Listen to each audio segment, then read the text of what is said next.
The Wind in the Willows by Kenneth Grahame.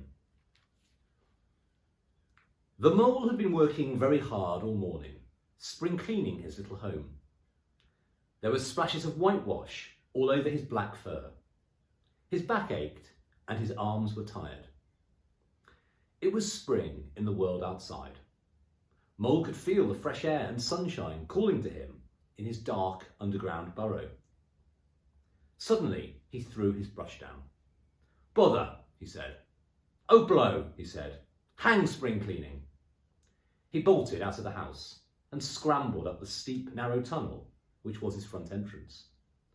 He had to scrape and scratch and scrabble and scrooge with his little paws, muttering to himself all the time, "Up we go, up we go."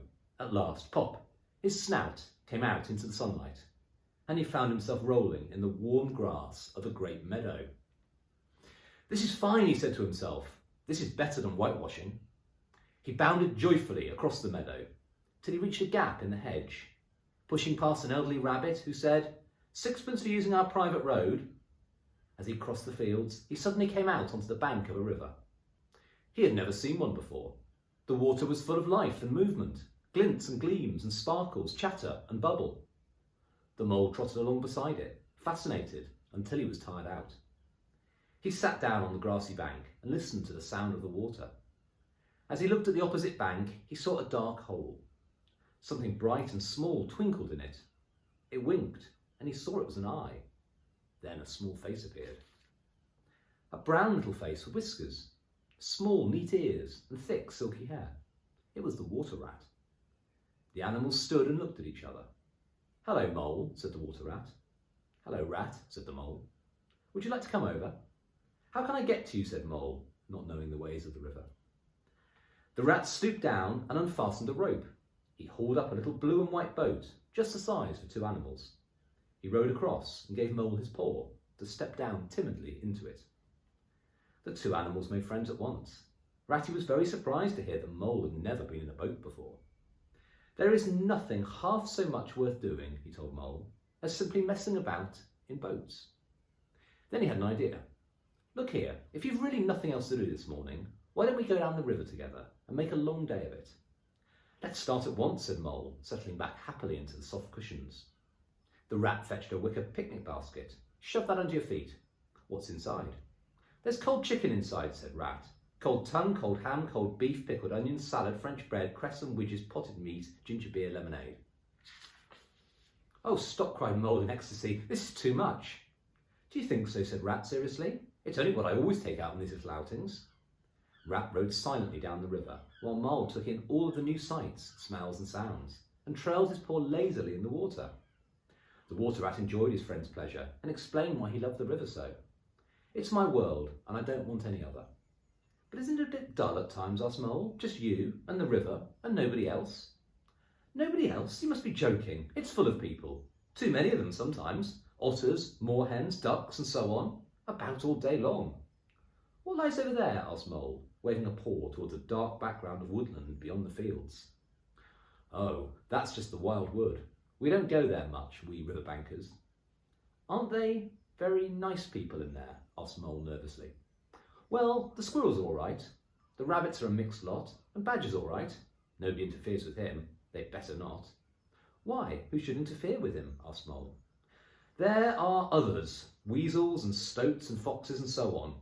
All right in a way, but you can't trust them, and that's a fact." "And beyond the wildwood again, where it's all blue and dim and has hills and something like the smoke from towns?"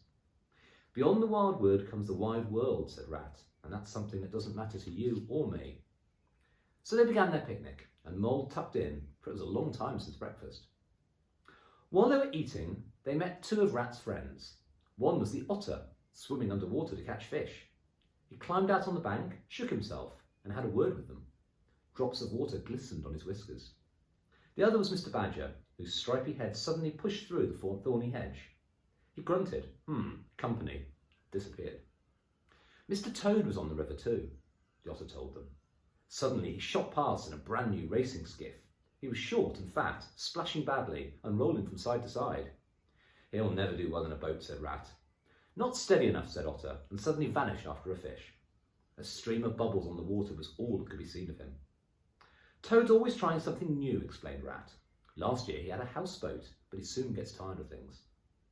The Rat and the Mole went back to Rat's snug home in the riverbank and sat in armchairs beside a bright fire, chatting away. Rat invited Mole to stay with him for the rest of the summer. The happy Mole went to sleep in a comfy bedroom.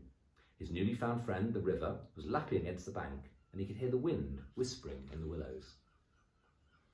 Next day, the Water Rat took Mole to visit Mr. Toad, who lived nearby in a handsome old house called Toad Hall. It was built of mellow red brick and had lawns reaching down to the river. Toad was rather rich, but not a very sensible animal. Ratty and Badger had to keep an eye on him. He was good-natured, but inclined to show off, and he was always getting into trouble. The friends found him sitting in a deck chair in the garden looking at a road map. He had bought a gypsy caravan, painted bright yellow with green wheels. There was an old grey horse to draw it. Toad was planning his first trip and persuaded Mole and Rabbit to go along with him. Toad was bouncing about, full of the joys of the open road. It's freedom and fresh air.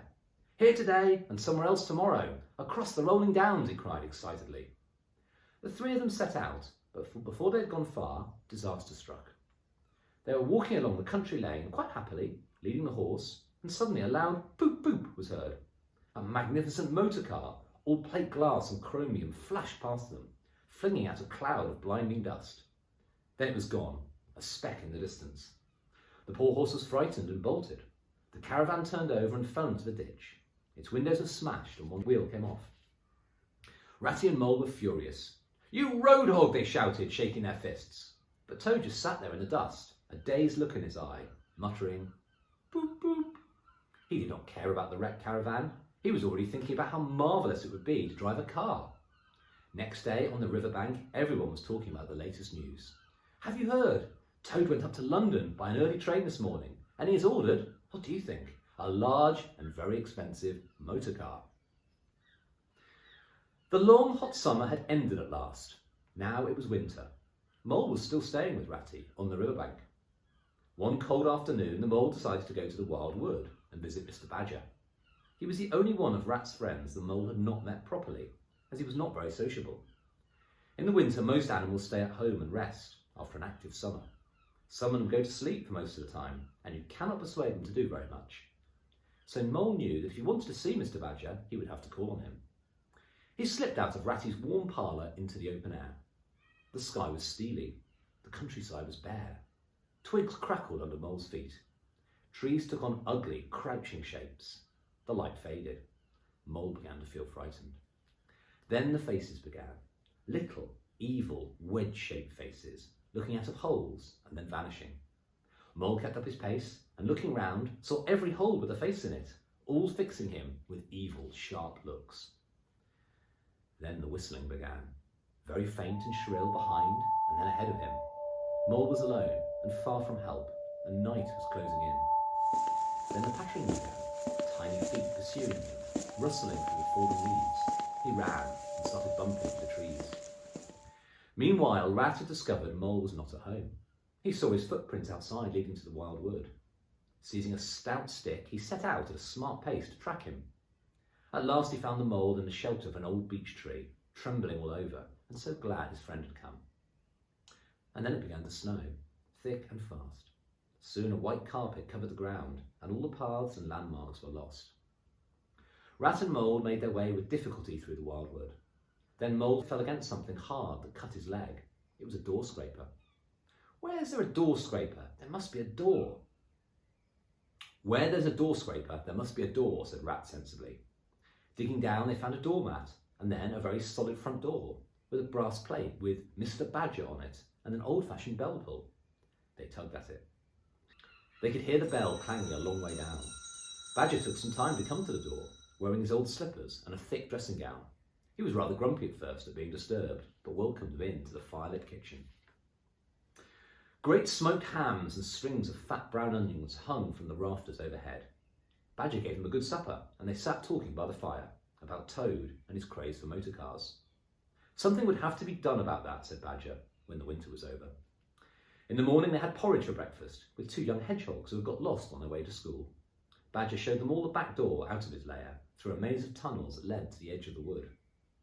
Looking back, Mole and Rat saw the wild wood, black, threatening and grim against the snow, and made their way quickly home, safe once more on the friendly riverbank.